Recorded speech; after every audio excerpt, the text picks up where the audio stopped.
Baik, shalom teman-teman, sahabat-sahabatku orang-orang muda. Berjumpa lagi di sini bersama dengan saya. Kita akan mempelajari pelajaran yang selanjutnya di dalam pelajaran Cornerstone. Tidak terasa kita sudah satu kuartal ini.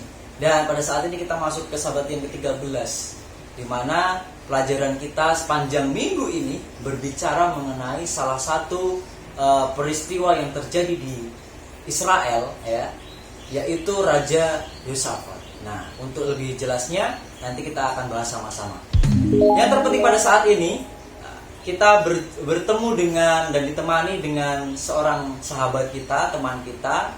Dia bernama Dede dan sering dipanggil dengan Rinto. Nah, untuk itu biar beliau saja yang akan memperkenalkan dirinya. Silakan. Halo teman-teman, perkenalkan nama saya Dede Marianto. Saya bisa dipanggil dengan nama Rinto. Saya sekolah di SMA Advent Semarang. Semarang ya. Kelas berapa, Rinto? Kalau boleh tahu? Saya kelas 11 MIPA. Kelas 11 MIPA. Oke. Jadi saudara Rinto ini sekolah di SMA Pendidikan Advent Semarang, di SMA Semarang Advent, dan mengambil jurusan MIPA.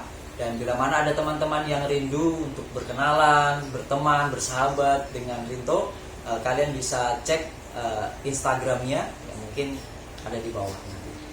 Nah, saat ini kita akan mempelajari satu pelajaran yang indah. Namun sebelumnya kita akan bersatu dalam doa.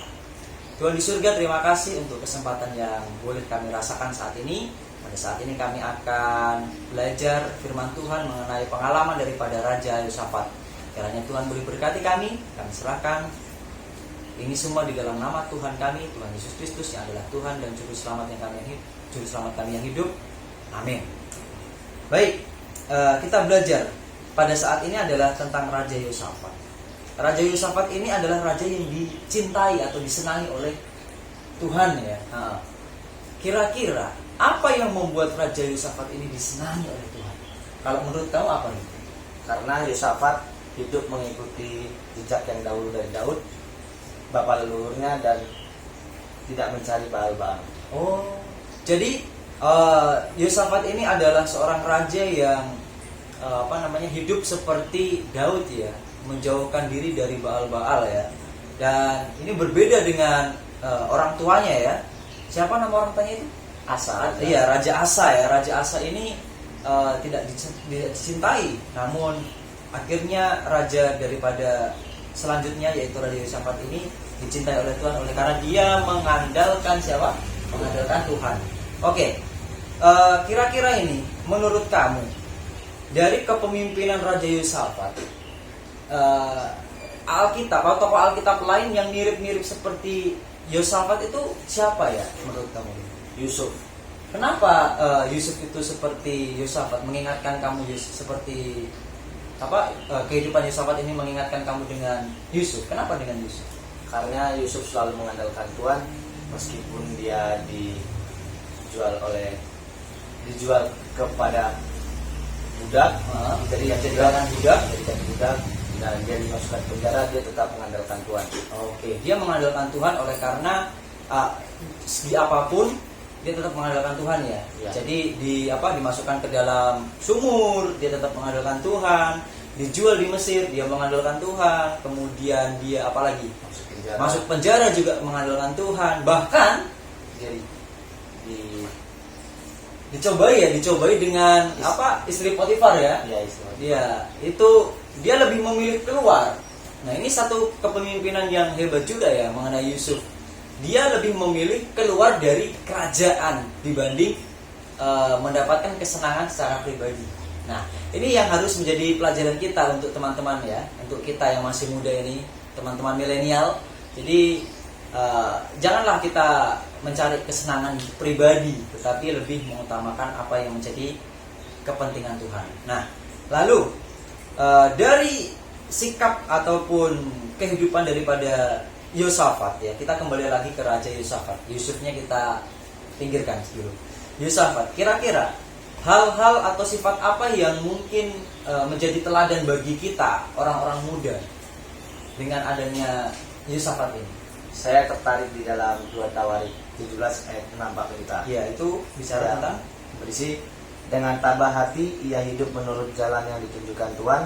Pula ia menjauhkan dari Yehuda segala bukit pengorbanan dan tiang berhala. Oh, jadi kenapa kamu tertarik dengan ayat ini?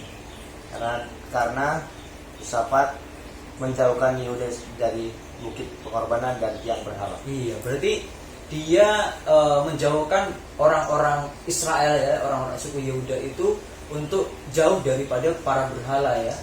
Ini sesuatu yang apa namanya, yang luar biasa. Kalau di zaman sekarang nih ya, kita masuk ke zaman apa ini, milenial ya. Kira-kira di zaman milenial kita orang-orang muda itu berhala itu apa untuk sekarang? HP.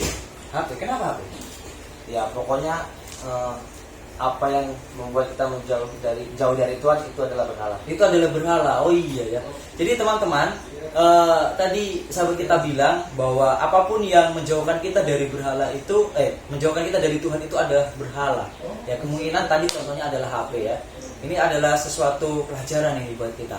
Kalau ada sesuatu hal yang kamu cintai lebih besar daripada cinta kepada Tuhan, berarti itu berhala. Nah ini dia. Satu kepemimpinan yang baik yang dilakukan oleh Yosafat. Lalu dari kepemimpinan Yosafat ini, kemungkinan ada nggak sesuatu hal yang tidak perlu kita contoh dari Yosafat? Kira-kira? Kita buka Alkitab kita di dalam 2 Tawarik 19. Oh, 2 Tawarik pasal 19. Pasal 19. Ya, di sana ayat 1 sampai 3. Ayat 1 sampai 3 ya. Saya bacakan ya. Yosafat Raja Yehuda pulang dengan selamat ke istananya di Yerusalem.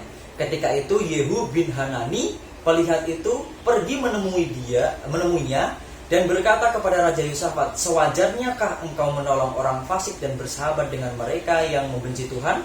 Karena hal itu Tuhan murka terhadap engkau.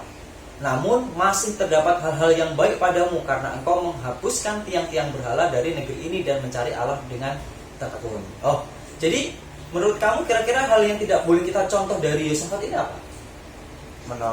Menolong orang yang tidak mengenal Tuhan. Orang yang tidak mengenal Tuhan, maksudnya orang fasik ya. Artinya kita sama seperti yang dilakukan oleh Tuhan Yesus ya, dimana Tuhan Yesus juga merasa kecewa dengan pohon dimana dia tutup pohon ara karena tidak berbuah ya. Artinya ketika kita bersahabat dengan teman, kita mencoba untuk membuat teman kita itu baik tapi dia tidak bisa, ya udah kita skip aja. Mungkin kita tidak bisa, mungkin orang lain yang bisa. Nah, satu pelajaran yang bagus yang boleh kita terima, satu poin yang boleh kita terima pada pelajaran kita hari ini adalah bahwa Yosafat ini adalah raja yang mau takut akan Tuhan, dan kita harus melakukan apa yang seperti Yosafat lakukan. Kepemimpinan daripada Yosafat ini baik. Banyak orang-orang yang akhirnya jatuh hati kepada Tuhan, kembali beribadah karena Yosafat. Tetapi hal yang tidak boleh kita lakukan adalah sama seperti Yosafat yang lebih apa? Di ayat yang Rinto tadi katakan, pasal 19 ayat yang ke-1 sampai ayat yang ke-3. Nah, di sana itu adalah poin kenapa Yosafat tidak perlu kita contoh ya. Yang tidak perlu kita contoh adalah dia hidup atau bukan, dia berteman dengan orang yang tidak apa? Yang fasik ya, yang tidak mau mengenal Tuhan. Nah, itu. Bahkan Tuhan di sana katakan karena hal itu Tuhan murka terhadap siapa? Yosafat. Biarlah pelajaran kita pada hari ini boleh membawa kita untuk menjadi anak-anak muda, calon-calon pemimpin yang memiliki kepemimpinan yang baik bersama dengan Tuhan. Kita akan akhiri pertemuan kita pada saat ini dengan berdoa. Kami minta Rinto pimpin kita. Mari kita berdoa. Tuhan Allah, kami berada di surga, terima kasih Tuhan atas berkat yang kau berikan kepada kami, di mana kami di pagi hari ini kami sudah belajar Alkitab mengenai Raja Yosafat. Kiranya firman ini bisa menjadi berkat bagi kami ya Tuhan, mengampuni kami dari kesalahan kami berdoa, amin. Amin. Terima kasih, Tuhan memberkati kita.